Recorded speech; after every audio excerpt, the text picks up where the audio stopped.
सबसे पहले पश्चिम बंगाल में बीजेपी सरकार की शपथ का काउंटडाउन शुरू हो चुका है और आज शाम को 4 बजे बीजेपी के विधायक दल की मीटिंग होनी है, जिसमें शुभेंदु अधिकारी के नाम पर मुहर लगना तय माना जा रहा है। गृहमंत्री अमित शाह कोलकाता पहुंच चुके हैं और एयरपोर्ट पर जो तस्वीर नजर आई है वो भी ये बताने के लिए काफी है कि शुभेंदु अधिकारी वो बंगाल के अगले मुख्यमंत्री होने जा रहे हैं। एयरपोर्ट पर शुभेंदु अधिकारी स्वागत करने के लिए मौजूद थे अमित शाह का, और अमित शाह जी ने बड़ी गर्मजोशी से उनसे मुलाकात की, उनकी पीठ भी थपथपाई। अमित शाह और शुभेंदु अधिकारी एयरपोर्ट से इसके बाद एक ही गाड़ी में बाहर निकले और फिर शुभेंदु अमित शाह उनके साथ काली मंदिर गए, वहां पर पूजा की। अब ये तीनों ही बातें ये बता रही हैं कि शुभेंदु अधिकारी बंगाल में बीजेपी के लिए इस वक्त क्या हैं, क्या हो चुके हैं। अब देखिए कि शुभेंदु की टीम में कौन कौन और लोग होते हैं। और अभी हम लोग ये बात कर रहे थे कि अमित शाह जी का खुद वहां पर जाना और उनकी मौजूदगी में विधायक दल की बैठक का होना, ये भी कोई संकेत तो है। हालांकि शुभेंदु अधिकारी को कोई चैलेंज होगा वहां बंगाल बीजेपी के यूनिट में किसी व्यक्ति से, किसी सीनियर लीडर से, ऐसा लगता तो नहीं, क्योंकि ये जैसे बिहार में लोगों ने एक वक्त तक स्वीकार कर ही लिया था कि बीजेपी का चेहरा यहां पर सम्राट चौधरी होने जा रहे हैं, ऐसे बंगाल में भी मुझे नहीं लगता लोगों को कोई इस बात में भ्रम होगा कि शुभेंदु अधिकारी को ही ग्रूम किया जा रहा है। अगर बीजेपी जीतती तो चुनाव से पहले से ही ये पूरी तैयारी थी कि शुभेंदु अधिकारी को लीडरशिप रोल दिया जाना चाहिए था। अब वो आगे की बातें हैं कि शुभेंदु के नाम का समर्थन करेंगे तो सभी, लेकिन क्या कोई और नाम निकल करके आता है? इसके अलावा उनकी टीम में जब डिप्टी सीएम, क्योंकि अब भाजपा राज्य में बनाती है, जहां जीतती है तो वहां किस किस को मौका दिया जाता है, ये सारी बातें भी हम करेंगे। और दूसरी एक बड़ी डेवलपमेंट कल की ये है कि ममता बनर्जी जो बार बार ये कह रही थी मैं इस्तीफा नहीं दूंगी, और वो एक संवैधानिक संकट सा खड़ा करने की कोशिश कर रही थी, लेकिन कल गवर्नर ने विधानसभा को भंग करने का फैसला कर लिया शाम को। टीएमसी इस पर सवाल भी उठा रही है, लेकिन ये परिस्थितियां खुद ममता बनर्जी की ही पैदा की हुई हैं। जब वो ये कहती हैं कि इन्हें मुझे बर्खास्त करके दिखाने दो, मैं खुद इस्तीफा नहीं दूंगी, मैं लोक भवन नहीं जाऊंगी, तो वो सारी परंपराओं को तोड़ रही थी। और कोई ऐसी परिस्थिति उत्पन्न होती कि वो पहले सुप्रीम कोर्ट चली जाती, उन सबको प्रीएम्प्ट करते हुए गवर्नर ने कल शाम को विधानसभा को भंग कर दिया। इसके साथ ही कैबिनेट भंग हो गई। कैबिनेट भंग हो गई मतलब मुख्यमंत्री अब वहां पर कोई नहीं है, तो इस वक्त वहां कोई केयरटेकर सीएम भी नहीं है। तो ये सारी बातें अभी तक का अपडेट है। एक बार फिर वो तस्वीरें ले लीजिए स्क्रीन पर, जो एयरपोर्ट पर अमित शाह जी और शुभेंदु अधिकारी के बीच एक अच्छी ट्यूनिंग दिखाती हैं। तो ये बात पहले हम कर लें। सर, ये शाम को 4 बजे विधायक दल की बैठक होगी। अब एक औपचारिकता सी लग रही है वैसे तो ये, लेकिन फिर भी राजनीति है, महत्वाकांक्षाएं जागती भी देर नहीं लगती है। समीर जी, कोई खबर? नहीं, लगभग शुभेंदु अधिकारी का लगता है मुख्यमंत्री बनना यह लगभग तय हो चुका है और उनको इस बात के संकेत भी दे दिए गए। तो मुझे लगता है कि चुनाव प्रचार के दौरान जिस तरीके से शुभेंदु अधिकारी को लेकर भारतीय जनता पार्टी के तमाम वरिष्ठ नेताओं के जो बयान आए थे, अमित शाह जी जिस तरीके से बयान दिया था, प्रधानमंत्री मोदी ने शुभेंदु अधिकारी की जिस तरीके से तारीफ की थी, और मुझे लगता है कि अब ये लगभग ये तय हो चुका है। आज अमित शाह जी बैठक लेंगे तो वो बनेंगे, और अमित शाह जी गए हैं तो ये एक बड़ी बात है। और राज्य भी इतना बड़ा है, बंगाल जैसा राज्य फतेह किया है, कोई छोटा राज्य फतेह नहीं किया है। पहली बार बंगाल में भारतीय जनता पार्टी अपने पूर्ण बहुमत की सरकार बनाने जा रही है, किसी भी बिना गठबंधन के, और प्रचंड बहुमत मिला है भारतीय जनता पार्टी को। तो निश्चित रूप से अमित शाह ने जो रणनीति बंगाल की लंबे समय से तय की थी, 2014 में जब वो राष्ट्रीय अध्यक्ष बने, उसके बाद से बंगाल उनके फोकस में विशेष रूप से रहा था।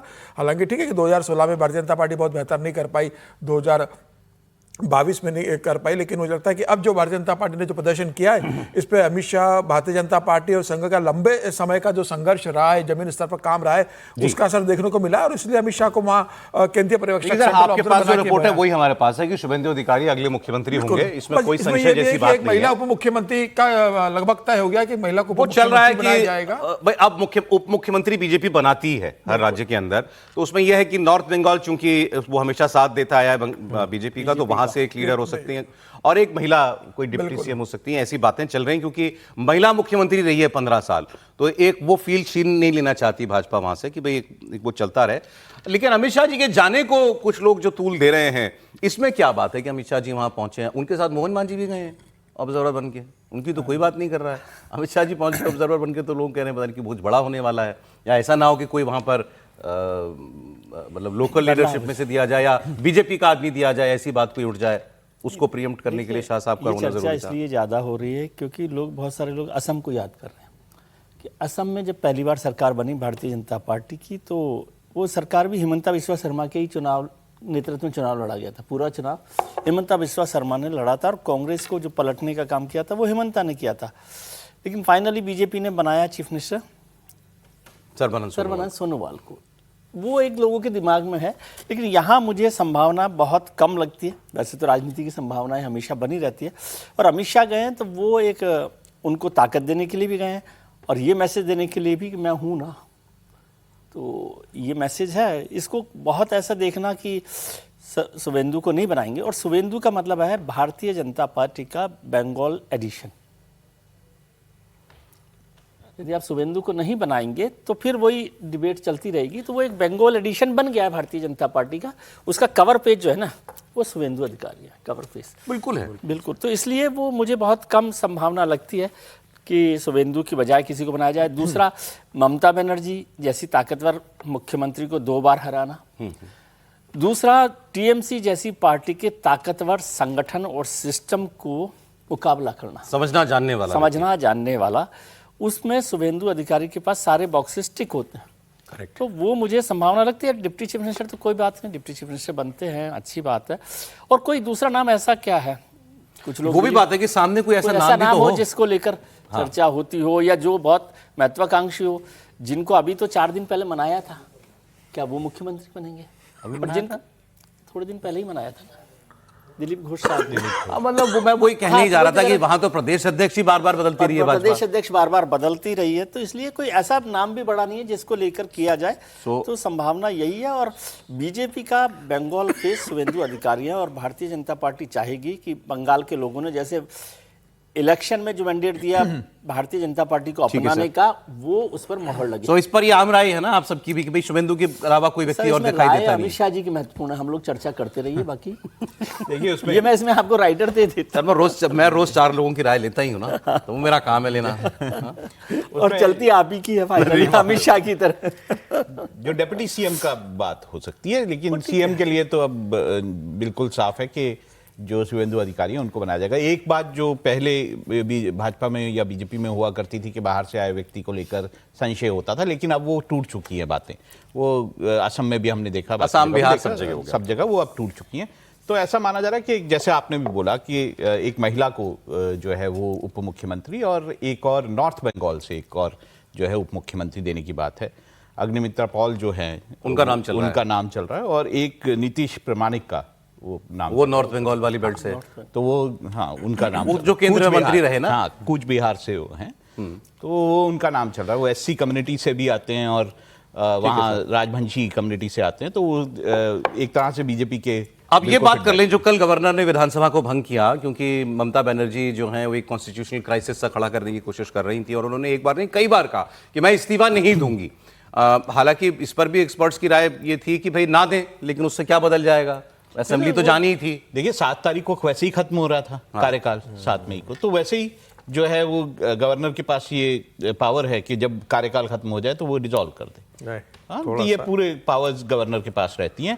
अगर जो है कैबिनेट की मतलब अनुशंसा ना भी हो, अगर कार्यकाल पूरा हो जाता है तो वो कर सकता है गवर्नर। तो उन्होंने उसी तरह से संवैधानिक जो परंपरा है उसको निभाया। कुछ और राय, थोड़ा सा संशोधन मेरी समझ से जो आती है कि या तो राष्ट्रपति शासन हो, या आज तक कोई एग्जाम्पल नहीं दिखा जहां पर ऐसी स्थिति में केयर टेकर ना हो।